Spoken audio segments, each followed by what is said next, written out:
గత ప్రభుత్వంలా కాకుండా ఈ ప్రభుత్వం పూర్తిగా అన్ని అంశాలని పరిశీలించి మీకు సహకారం పెద్ద ఎత్తున ఇవ్వాలనేటువంటి ఆలోచన చేస్తున్న విషయం అందరికీ తెలుసు సినిమా పరిశ్రమ వారికి. దాంతోపాటు ఉప ముఖ్యమంత్రి పవన్ కళ్యాణ్ గారు స్వయంగా ఆయన సినిమా రంగం నుంచి వచ్చారు. ఆయన స్పష్టంగా అధికారంలోకి వచ్చిన వెంటనే ఒక సమావేశాన్ని ఏర్పాటు చేసి పెద్ద నిర్మాతలందరినీ కూర్చోబెట్టి మాట్లాడి మీకు ఏ సమస్యలు ఉంటే వాటిని అన్నింటినీ పరిష్కరించడానికి మేము సిద్ధంగా ఉన్నాం.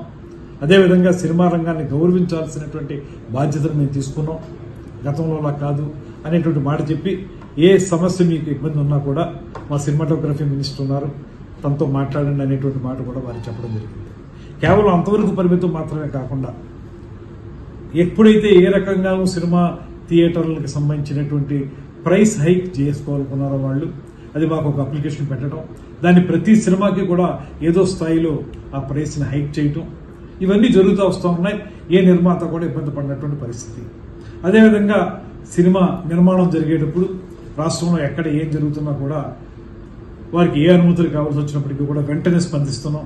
ఎక్కడైనా చిన్న చిన్న ఇబ్బందులు ఉంటే వారు చాలా సందర్భాల్లో నిర్మాతలందరూ కూడా నన్ను కాంటాక్ట్ చేస్తూ ఉంటారు. చేసిన వెంటనే వారికి అనుమతులు ఇచ్చే విషయంలో కానీ ఇతరత్ర అంశాల్లో కానీ వెంటనే స్పందించి వారికి ఆ రకమైనటువంటి సహకారాన్ని కూడా అందిస్తూ ఉన్నాం. ఇలాగ ఒక మంచి వాతావరణం నడుస్తున్నప్పుడు ఇప్పుడు సడన్గా థియేటర్లు మూసివేత అనేటువంటి అంశం తెర మీదకి రావడం అనేది ఎందుకు జరుగుతుంది? దీని వెనక ఏమైనా కారణాలు ఉన్నాయా? అది కూడా రేపు జూన్ 12వ తారీఖున పవన్ కళ్యాణ్ గారి సినిమా రిలీజ్ అవుతున్న సందర్భంలో ఎందుకు ఈ రకమైన వాతావరణం వచ్చింది? అదే సందర్భంలో ఒకవేళ మీరు థియేటర్లు మూసివేయాలనేటువంటి నిర్ణయం తీసుకున్నట్లయితే ఆ నిర్ణయాన్ని అసలు మీరు ముందు ఎవరితో చర్చించి ఆ నిర్ణయానికి రావాలి. కానీ ఎకాయికి థియేటర్లు మూసివేత అనేటువంటి తీవ్రమైన నిర్ణయానికి రావడానికి మీకు దోహదం చేసినటువంటి కారణాలు ఏంటి? ఇవన్నీ తెలియాల్సిన అవసరం ఉంది. కనుక ఈ విచారణ చేపట్టడం అనేటువంటిది కార్యక్రమాన్ని మేము తీసుకోవడం జరిగింది. దీని ద్వారా ఒకటే మేము మనవి చేసేది, ఇవాళ ఈ ప్రభుత్వం మీకు అత్యంత గౌరవం ఇస్తూ ఉంది. పరిశ్రమని అన్ని రకాలుగా కూడా ఆదుకోవడానికి సిద్ధంగా ఉన్నాం. కలిసి ముందుకు వెళ్దాం అనేటువంటి ఆలోచన చేయడానికి వీలుగానే కొత్తగా సినిమా సంబంధించినటువంటి పాలసీని తీసుకొస్తా ఉన్నాం. పాలసీ తీసుకొచ్చినప్పుడు ప్రతిసారి మీరు మాకు ఒక అప్లికేషన్ పెట్టుకునే పరిస్థితి లేకుండా, ప్రతి సినిమాకి విడివిడిగా అడగక్కర్లేకుండా ఒక పాలసీ ద్వారా మొత్తం అందరికీ కూడా ఏదో రకంగా సపోర్ట్ ఉండేలాగా మేము ఒక నిర్ణయం తీసుకోబోతున్నాం.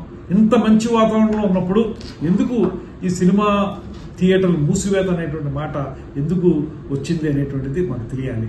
తెలిస్తే దాన్ని బట్టి రేపొద్దున పరిశ్రమలో ప్రొడ్యూసర్స్కి, ఎగ్జిబిటర్స్కి, డిస్ట్రిబ్యూటర్స్కి అందరికీ ఉపయోగపడే విధంగా మేము కొన్ని నిర్ణయాలు తీసుకోవడానికి అవకాశం ఉంటుంది. కనుక ఇది ప్రభుత్వం సహజంగానే ఈ విచారణ ద్వారా కొన్ని అంశాలను బయటికి తీసుకొచ్చి వాటి ప్రాతిపదికగా ఒక కార్యాచరణ ఏర్పాటు చేసుకోవడానికి చేస్తున్న ప్రయత్నం ఇది.